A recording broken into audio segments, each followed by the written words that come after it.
Debt is a terrible thing, or so they say. In this episode, we talk about how you can get in control of your debt and also how you can use debt to increase your wealth.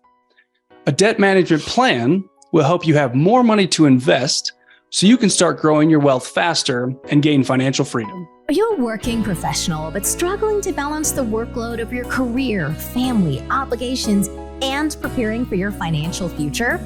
If so, this podcast is for you. You've spent years learning your craft, and now it's time to focus on your financial future.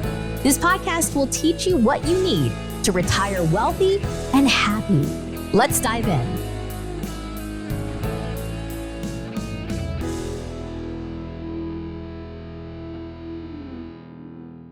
Welcome back to another episode of Retire Wealthy and Happy. Today, we're going to talk about ways to control your debt.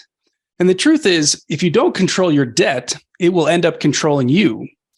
That statement assumes that all debt is bad. We're going to talk about the differences today. This episode is a continuation of the foundational information about getting out of the rat race and obtaining financial freedom. I want to start by talking about the difference between good debt and bad debt. And we're going to tie this back to a previous episode. We were talking about the book, Rich Dad, Poor Dad. And in that book, he's talking about the difference between assets and liabilities. Assets is something that makes you money. Liabilities is something that costs you money. So let's first start talking about what could be good debt, because there's a lot of people in this world that believe that all debt is bad and you shouldn't have any debt. So a couple examples of good debt. One is debt that you take on for a business. Another example is debt that you take on to purchase real estate. You can also use debt in margin accounts with investing in stocks or options. And some people classify education as good debt. And we're going to talk about how that could fall into either good or bad debt. So why would I take on debt for either business or real estate? And the reason I would do that is because I want to increase my returns. And if I'm borrowing money at a lower rate of interest, then I can get on my return on investment, then I can make more money faster. So if I was operating a business, let's say it was a product business and I had to have inventory, I would probably need to borrow money to purchase my inventory so that I can go out and sell that product to people. And it's unlikely that I have enough cash lying around to do that. So I would borrow money to buy that inventory, and then I would be able to have the inventory I need to sell and generate the income for my business. Now, I mentioned real estate is another good opportunity for to use debt as a good option. And if I can borrow money at a decent interest rate and I can get a higher rate of return on the investment, using debt can be a great option. Now, I want to take a minute and talk specifically about a personal residence or a place that you live. Using a mortgage or getting debt on a personal residence is a very common practice, at least in the United States. And it's very helpful because most people don't have, let's say the average house in the United States is $250,000. Most people don't have $250,000 lying around to buy a house with all cash. So they'll use a mortgage or debt to buy a primary residence, which allows them to pay down that investment over a period of time. A lot of people like to get to a point where they can pay off their primary residence so they have no debt. And there's nothing wrong with doing that. It's a very conservative strategy. It can bring a lot of peace in your life to know that your home is paid off. And another alternative argument is that you can generally get the cheapest debt with a primary residence. So interest rates are kind of all over the place right now. But if you can get, let's say, an interest rate of 4 or 5% on a primary residence, that's probably the cheapest money you can borrow, because when you start talking about credit cards or things like that, your interest rates are going to be in the teens or maybe even higher, depending on what your credit rating is. So using your personal residence as a investing strategy to borrow money at the lowest rate can be really good in helping you grow your wealth, and you should play that into your strategy. Now, I also mentioned margin accounts. Margin accounts is when you borrow money to buy stocks or options in the stock market. And to be honest, my opinion is that margin accounts can be quite risky, especially if you don't know what you're doing. So if you go into investing in stocks or options, you should be very careful with using margin accounts so that you don't get yourself into a sticky situation. Now, I mentioned education can be good debt. So a lot of people take out student loans to go to school, and there's nothing wrong with doing that. You should be very careful in how you take out student loans, because a lot of people can take out student loans in the hundreds of thousands if you're going to be a doctor or something like that. And if you think you can get a job because of the degree you earn that will pay you enough to pay back your student loans, then it could be a good decision. Now, if you're an individual that just got out of high school and you are thinking about going to college and you take on hundreds of thousands of dollars in student debt just for any degree that isn't going to pay you back, that's not the wisest decision of how to take on debt. I want to share a quick story. I actually have a brother-in-law who went to school.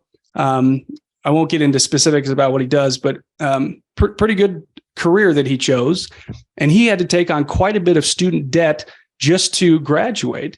He was very smart in how he did it, but because of the degree he was getting, he still took on a large amount of student debt.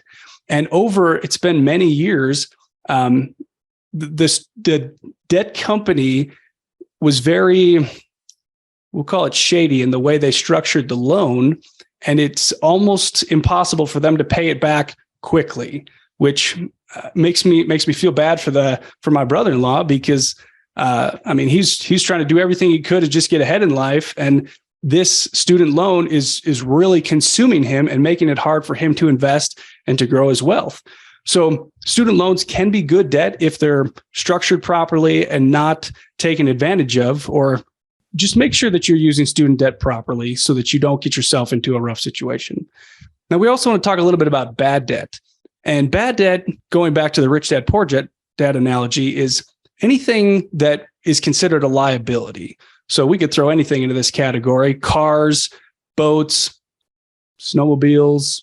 We've also got credit cards. You could have cash advances. Anything that is going to take money out of your pocket every month is, in my opinion, bad debt. Now, I want to take a second and talk specifically about cars, because at least for most of America, you need some sort of transportation. So you could debate that cars, it's sort of okay to take out debt for a car reasonably. Now, let's say I was in need of a new car. Doesn't have to be a brand new car, but I was in need of a car.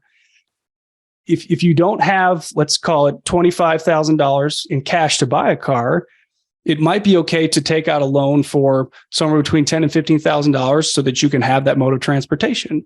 Now, at the same time, if you were in need of a car, going out and buying a $150,000 Mercedes just because that's what you want is not the best financial decision. If you just need a mode of transportation, focus on getting the mode of transportation at the lower cost, which would probably be also a lower operating cost, instead of getting the luxury item when you're trying to build your wealth. Now, if you get to a point where you're really wealthy and you have enough assets producing a ton of passive income for you, that's the time that you can buy luxury items if that's what you want to do. But as you're growing your wealth, focus on spending less on things that are necessities, but would be considered bad debt. Credit cards are obviously bad debt as well. And the reason for that is they generally charge a very high interest rate. Now, you might argue that, well, a lot of credit cards have these offers where I can get this really low interest rate at the beginning. But if you look at the fine print, after a short period of time, those interest rates go up pretty high, and holding balances on those can really affect the amount of cash that you have available to invest in other things. I've already talked quite a bit about different interest rates, but focusing on the interest rates that you have on your debt is one of the most important pieces in being able to pay off your debt quickly and use the cash and assets that you have to grow your wealth. Earl, do you want to talk a little bit about, I know in your past you had some struggles with debt and what it was like, how you got out of that situation. Can you tell us about that? Yeah, certainly. Yeah, before I get started, I was watching a news program last week. I heard kind of a funny story. They were debating young men typically, before they get married, that the average time that they change their sheets is about once a quarter. And they were, of course, debating that. One of the hosts he said, he said, getting married benefits us in a lot of different ways. One of them is that it makes us take more care of our personal hygiene. He says studies have also shown that being married will lead to an average of about 5 years longer that you'll live in this life.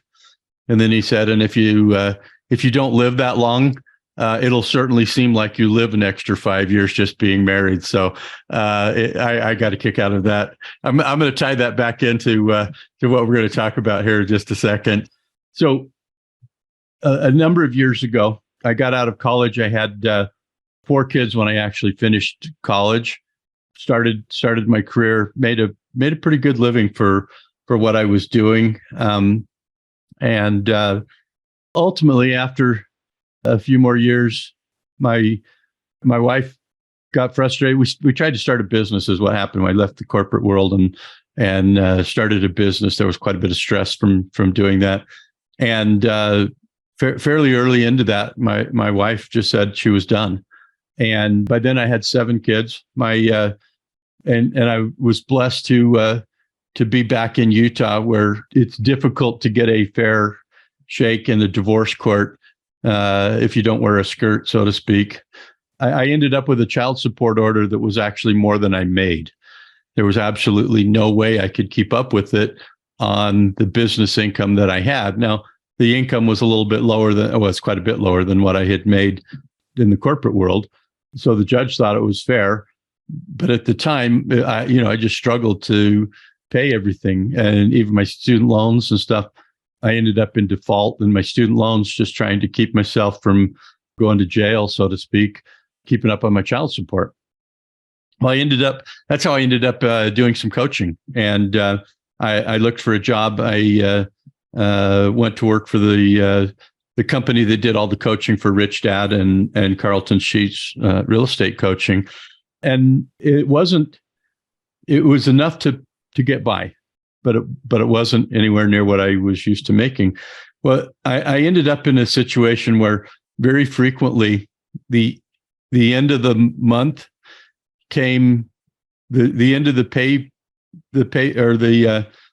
cash that I had ran out about 2 or 3 days before I got paid. Right. And there's a lot of people out there that can probably relate to this. Well, back then, what I figured out is that if I had $1 left in my checking account, I could go put gas in my car so I could get to work for the last couple of days, because the machine at the time, it didn't ask how much money was in your account. It just, if there was $1 there, it would approve it, and then I could go fill my tank up. Right. And the hope was that because some of the time it wouldn't clear until my paycheck was in the next day or 2 days later, but some of the times it would. And what I found is that $30 tank of gas cost me $30 plus another basically a bounce check charge of $25 to $30, and sometimes they bounce twice depending on so it was a very, very expensive situation where I'm living paycheck to paycheck and not having enough money left over, not having quite enough money to just to make it to payday. And if you're making dumb decisions like bouncing a check for $30 worth of gas, it just makes the situation worse. And I was sitting there coaching Robert Kiyosaki students, and I'm thinking to myself, you idiot, you're trying to tell these people how to get out of the rat race, and you can't even control your own finances. So the first thing that I did is I took, and you can do this automatically, or you can go in when you get paid. But the first thing I did is I'd move $50 out of my checking account into a savings account. And then I'd go through and operate just like I did. And for the first little while, sometimes I'd end up having to borrow part of that to make it to the end of the month. But at least I wasn't at risk of bouncing a check and costing myself a whole lot of money. But it wasn't, and it might have only been 25 in the beginning that I set aside, just enough to make sure that I had a little bit left, so I didn't end up in that nasty situation. Next month, maybe I'd have 15 or 20 of it left, and I'd move another 25 or 30.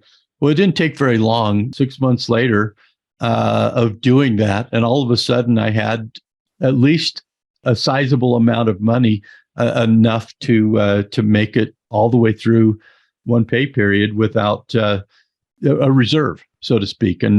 And if you're going to do investing, you absolutely have to have a reserve somewhere. I remember thinking about, hey, I know a lot about real estate.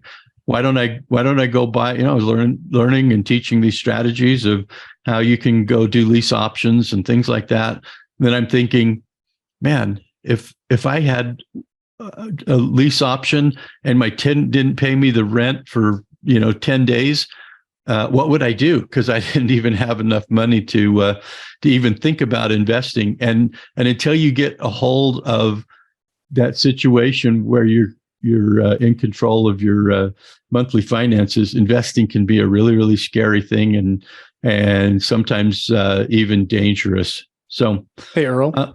Yes, sir. Before you go on, since a lot of our listeners probably don't know you as well as I do, I want to let everybody know that Earl's the old guy in the crew, and the story he's just shared with us is from many years ago. And the point of that is that we are human beings. We all deal with experiences similar to you're dealing with. And Earl started at a place in life.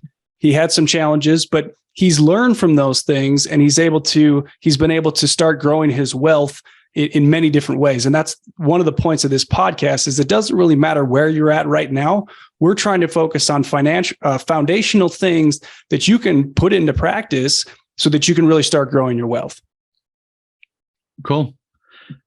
Thanks, Ben. And I want to share something else just for a second here. We promised that, the name of the podcast is Retire Wealthy and Happy. And a lot of what we talk about is financial freedom. And one of the things I learned from this is, it may sound funny, but one of the best ways to keep control of your finances is to maintain control of your relationships. So I was put into that situation, and once I was there, if your child support's more than you make, right? It wasn't my choice to set that child support order as high as it was. I completely lost control of my financial situation. And the reason I lost control of it is because when you let someone else, in this case, it was the courts, were able to take control of my financial situation. And it took me a little while to dig out of that. I had a good friend who came to me a little while ago. He was one of my partners in one of my previous businesses.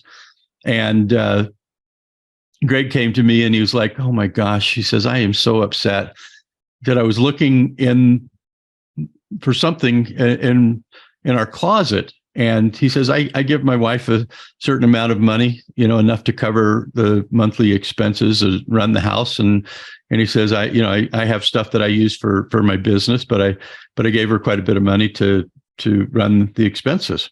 And he said, so I just assumed that she was spending it all and that's what she needed. He said, I found this boot box up in the top of the closet shelf. And he said, I opened the box up, and he was shocked. There was a whole bunch of cash in there. He says, I took it down and counted it. And he said there was probably some like $60,000 or $70,000 in cash that she'd have put away over the last 4 or 5 years or however long it was. He said, I just don't know what to do about this. He said, shouldn't your wife be honest with you? What shouldn't she, he was really, really upset about it. So my first instinct was to tell him, Greg, it could be worse, right? I was married to a lady that she was never out of money until she ran out of actual checks. It didn't matter how much was in that was a previous marriage situation. So you could be married to someone that spends more than you make, and here it is. Your wife has done quite a I think quite a service for you. But he was still upset that she hadn't shared that with him, that what she was doing. And then I shared with him kind of what I believe to be absolutely true. I said, Greg, unfortunately, the most expensive decision that we ever make in life is when we say I do, until she says she doesn't anymore, and then you find out how really expensive life can be. And I share that with people just so that I read a book about some of the root causes of happiness, and we'll probably share some of those on a future episode. But they concluded that financial freedom, the things that you do, your career, all add to your happiness. But the most important aspect of being happy in life is those relationships. And I just want to share that it's not just about actually having somebody to talk to be a friend, but if you abuse those relationships, they can become very, very expensive and somewhat of a thorn in your side also. So getting out of the rat race, controlling your debt is absolutely expensive, or is absolutely essential. And if we don't do a good job of our relationships, those we'll put somebody else in charge and instead of us. So, Earl, I know that you and Roger and I are doing the best we can to reduce our bad debts, but our company has a ton of debt as far as our business goes. Do you want to talk about what that looks like? Yeah, the interesting thing over the last couple of years, I have paid off. I can't say I don't have any credit card debt, but all my credit card debt's paid off at the end of the month. I use it to buy things for the company, and then pay them off at the end of the month. I've paid off cars. I have, we joke about my motorcycles that are in the garage, my four-wheeler that sits out in front, and all that stuff is paid off, all my credit card debt. The only thing that I have left is my house, and I don't, for leverage purposes, the payment is so small at this point that I don't want to pay it off. But one of the ways that I was able to get my debt paid off is I took out a line of credit on my house, and used that to pay off all of the other debt at a really, really low interest rate, which allowed me to get it all paid off fairly quickly. And today I could probably live off of $1,500 or $2,000 a month, just because my debt is so low. I don't live off of that. I have too much fun, but I keep my expenses way in check with the amount of money that we earn. So as far as our business, I'd love to tell you I was debt free, but I think in the last couple of years we probably signed on or responsible for some $10-12 million worth of debt. That doesn't sound like that we're out of debt, does it? It sounds like we're getting further and further in debt. But every single one of those projects pays 100% of the debt every single month, and still provides a little bit of income left over for us. And so I think that's kind of the definition of good debt, is that something that it will pay for itself, provide an asset that the asset continues to grow and continues to pay for the debt. And I'll do that all day long. And to add on top of that, we're being extremely conservative in the way we're taking on debt. We're treating it as a business. We have reserves in place to make sure that the debt is always paid. And even if there was a struggle for some reason, we'd still be able to pay the debt payments. Recently, I know Roger has read a book that I think all of us have read, but it's a great book that we want to talk about today called The Richest Man in Babylon. It has a number of life lessons that relate directly to what we're talking about right now. Roger, are you willing to share a couple of those lessons from that book? So the premise behind The Richest Man in Babylon is it's an analogy for spending habits. When you look at the different things that you spend money on, you need to be in control of how much you spend and conscious of whether or not you need it. If you're spending 100% of your paycheck, you're left with nothing. And when Earl had $1 left in his bank account, that was just enough that he could make it by. But in the book, they talk about spending less than 70% of your budget. They talk about saving 10% and paying yourself first, and then using 20% to pay off your debt.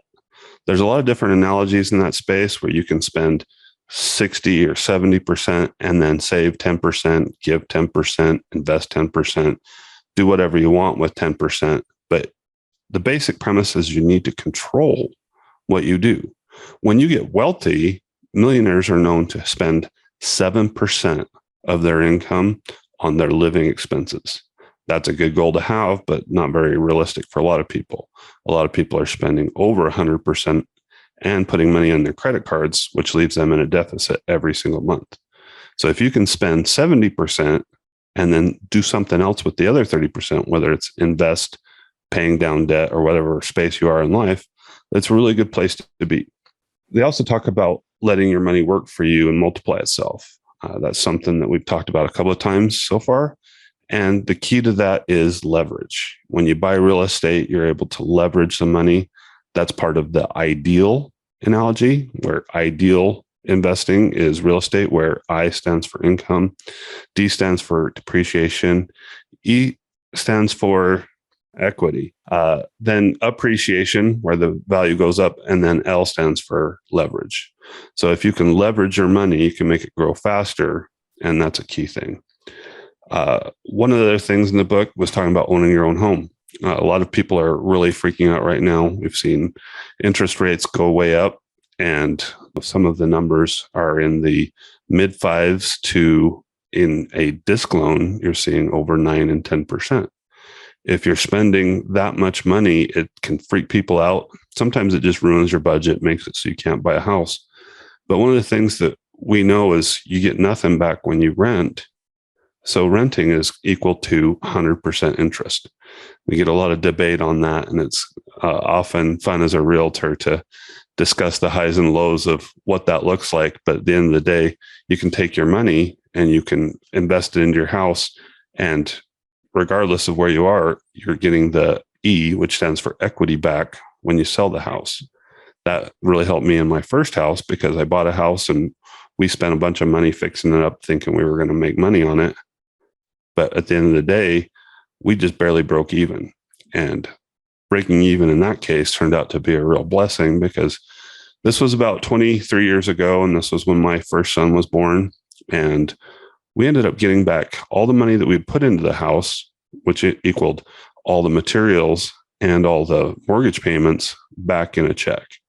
That little nest egg really helped me out when my firstborn was there. And all of a sudden I had the extreme level of stress where I had to go and pay for all these new expenses of a child. So I thought that was great. Another couple key points on there in that book is save and invest for the future.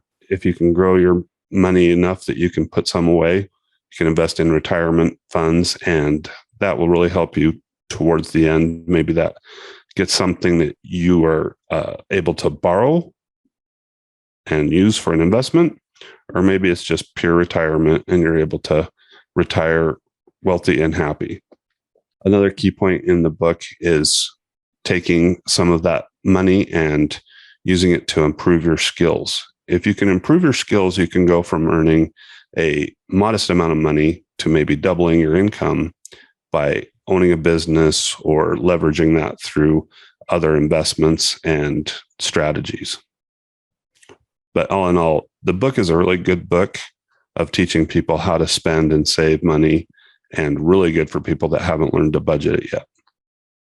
Roger, thanks for those comments on that book. It's a great book if you haven't read it. It's a very short book, actually, but a lot of great principles taught in there. We also want to talk a little bit today about strategies for paying off your debt, because that's a very important part of this whole process.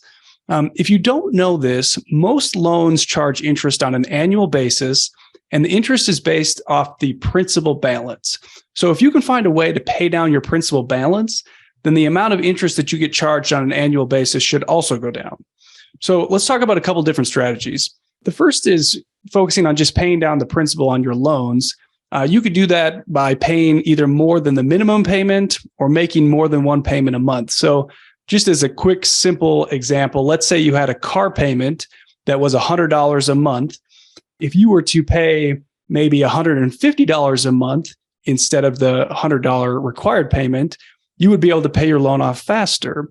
Or if you were to pay payment twice a month, like $100 at the first and $100 on the 15th, that would help you pay off the principal or pay down the principal faster as well, which would help you pay off your debt quicker. Another strategy is called the debt avalanche strategy. And this is where you pay off your most expensive debt first. And when I say most expensive, I'm referring to the interest rate. So previously we were talking about like a house loan. That's most likely going to be your least expensive loan. And it's most likely that a credit card or some like short-term loan scenario is going to be your highest rate of interest. So focusing on paying off the most expensive loan first is a great strategy for getting your debt in control. Another strategy is called the snowball method. The snowball method is when you start by paying off your smallest loan balance first.